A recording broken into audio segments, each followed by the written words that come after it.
Aisyah sendirian. Ia hanyalah seorang gadis muda belia, dikepung oleh fitnah di seluruh negeri Madinah. Namun di titik nadir itu, kekuatan imannya bangkit. Dengan suara lantang ia berkata, "Demi Allah, aku tahu kalian telah mendengar cerita itu, dan hati kalian membenarkannya. Jika aku bersumpah aku tidak melakukannya, kalian tidak akan percaya. Maka, aku hanya akan mengatakan apa yang dikatakan oleh ayah Nabi Yusuf. Fashobrun jami'il, wallahu musta'an ala ma tashifun."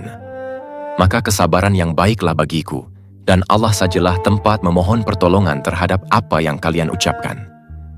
Lalu ia memalingkan wajahnya dan berbaring, menyerahkan nasibnya total kepada Allah Subhanahu wa Ta'ala. Keajaiban itu terjadi. Langit tidak diam. Allah Subhanahu wa Ta'ala yang Maha Mendengar tidak membiarkan hambanya teraniaya. Di ruangan itu juga, sebelum Rasulullah Shallallahu Alaihi Wasallam beranjak, Jibril turun membawa wahyu. Keringat bercucuran dari dahi Nabi laksana butiran mutiara, tanda beratnya firman yang diterima. Semua orang di ruangan itu merasa kekhawatiran dan ketakutan, kecuali Aisyah. Ia berkata, "Mengapa aku harus takut? Aku tidak bersalah, dan Allah Maha Lembut kepadaku." Ketika wahyu selesai, Rasulullah Shallallahu Alaihi Wasallam mengangkat wajahnya sambil tersenyum bahagia. Kalimat pertama yang beliau ucapkan adalah, "Bergembiralah wahai Aisyah, sesungguhnya Allah telah membebaskanmu dari tuduhan itu." Ibu Aisyah segera menyuruhnya, "Bangunlah dan berterima kasihlah kepada Rasulullah Sallallahu Alaihi Wasallam." Tapi Aisyah dengan kebanggaan dan keyakinan yang penuh menjawab, "Demi Allah, aku tidak akan bangun kepadanya dan tidak akan memuji kecuali kepada Allah. Dialah yang menurunkan kesucianku." Allah Azza wa Jalla menurunkan 10 ayat dalam surah An-Nur, ayat 11-21, yang akan dibaca oleh umat manusia hingga hari kiamat. Sebuah pembelaan abadi bahwa dia, Aisyah binti Abu Bakar, adalah wanita suci pilihan langit.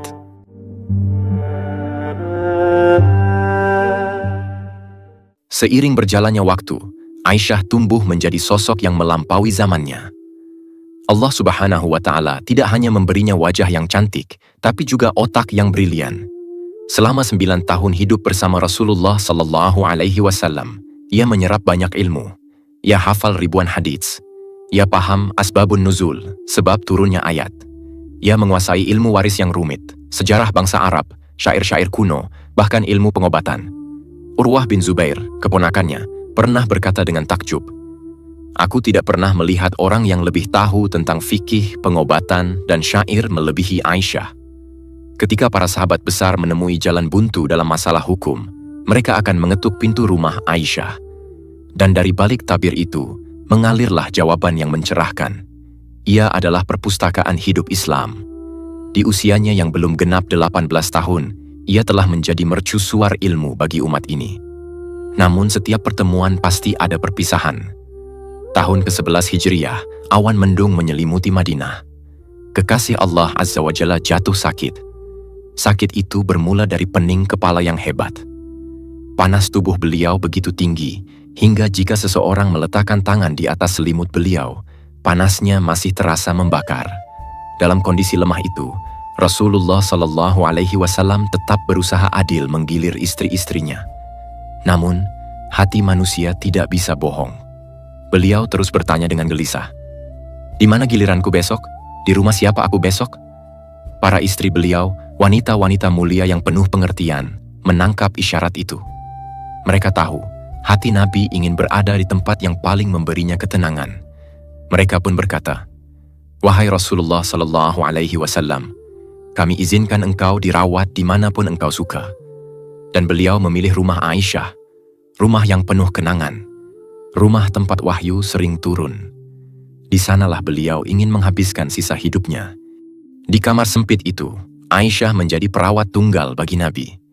Ia melihat penderitaan fisik yang dialami suaminya. Dalam sebuah riwayat Rasulullah Sallallahu Alaihi Wasallam bersabda, "Wahai Aisyah, aku masih merasakan sakit akibat racun yang kumakan di Khaybar. Sekarang inilah saat terputusnya urat nadi jantungku karena racun itu." Aisyah tidak tidur. Ia terus mendampingi. Ketika Nabi mengeluh sakit, Aisyah membacakan Al-Mu'awwidzat, Al-Ikhlas, Al-Falaq, dan An-Nas. Lalu meniupkannya ke tangan Nabi dan mengusapkan tangan Nabi ke tubuh beliau sendiri. Ia tahu tangan Rasulullah SAW jauh lebih diberkahi daripada tangannya. Ia mendengar rintihan lirih Nabi di tengah demam tinggi. La ilaha illallah. Sesungguhnya kematian itu memiliki sakarot, yaitu rasa sakit yang dahsyat. Hati Aisyah teriris. Ia ingin menggantikan rasa sakit itu jika bisa. Namun ini adalah jalan yang harus ditempuh setiap jiwa, bahkan jiwa seorang nabi. Pada tanggal 12 Rabiul Awal, saat itu matahari mulai naik sepenggal. Abdurrahman bin Abu Bakar masuk menjenguk. Di tangannya ada kayu siwak. Aisyah, yang kepekaannya terhadap keinginan Nabi begitu tajam, melihat mata suaminya melirik siwak tersebut. "Apakah engkau menginginkannya, ya Rasulullah?" bisik Aisyah. Nabi mengangguk lemah. Aisyah meminta siwak itu, namun kayu itu masih keras. Tanpa ragu, Aisyah memasukkan siwak itu ke dalam mulutnya sendiri. Ia mengunyah ujungnya, melembutkannya dengan air liurnya, membersihkannya, hingga siap pakai. Lalu ia memberikannya kepada Nabi. Rasulullah SAW bersiwak dengan penuh semangat, seolah beliau sedang bersiap menghadap raja di raja dengan keadaan paling suci dan harum. Aisyah kelak mengenang momen ini dengan bangga dan haru. Adalah di antara nikmat Allah atasku bahwa Rasulullah SAW wafat di rumahku. Pada hari giliranku, di antara dada dan leherku, dan Allah menyatukan air liurku dan air liur beliau di saat terakhirnya. Sesaat setelah bersiwak, tubuh Rasulullah SAW mulai memberat. Tenaga beliau surut drastis. Kepala beliau terkulai, bersandar tepat di antara dagu dan dada Aisyah. Aisyah merasakan beban fisik itu, tapi ia menahannya dengan cinta. Ia mendekatkan telinganya, mendengar kalimat terakhir yang keluar dari bibir mulia itu. Bukan warisan harta, bukan pesan politik.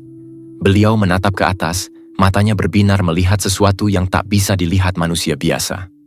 Pilihan telah diberikan oleh malaikat maut, dan beliau memilih. Allahumma firrafiqil a'la. Ya Allah, pertemukan aku dengan teman yang tertinggi. Kalimat itu diulang 3 kali. Lalu, tangan yang selalu memberi itu terkulai jatuh. Mata yang selalu menyejukkan itu terpejam, namun tetap terbuka sedikit menatap langit. Nafas beliau berhenti. Keheningan menyelimuti ruangan itu. Keheningan yang memekakkan telinga. Rasulullah SAW, kekasih Aisyah, pemimpin semesta alam, telah tiada. Aisyah menatap wajah tenang suaminya. Ia berharap Nabi hanya pingsan, tapi wahyu telah terputus. Jibril tidak akan turun lagi ke kamar ini. Ketika kesadaran itu menghantamnya, pertahanannya runtuh. Gadis berusia 18 tahun itu kini menjadi janda. Ia kehilangan sosok layaknya seorang ayah, suami, guru, dan nabinya sekaligus. Ia meletakkan kepala mulia itu di bantal. Ia bangkit, membuka pintu, dan suara tangisnya memecah kebisuan Masjid Nabawi. Kabar itu menyebar bagai badai pasir yang gelap. Rasulullah SAW telah wafat. Madinah gelap gulita, seolah matahari telah padam. Umar bin Khattab menghunus pedang tak percaya. Utsman membisu, Ali terduduk lemas. Tapi di dalam kamar itu, Aisyah memeluk erat kenangan terakhirnya. Bahwa hembusan napas terakhir Nabi terasa hangat di kulit lehernya. Bahwa beliau pergi dalam keadaan ridho kepadanya. Sebuah akhir yang indah untuk kisah cinta yang agung.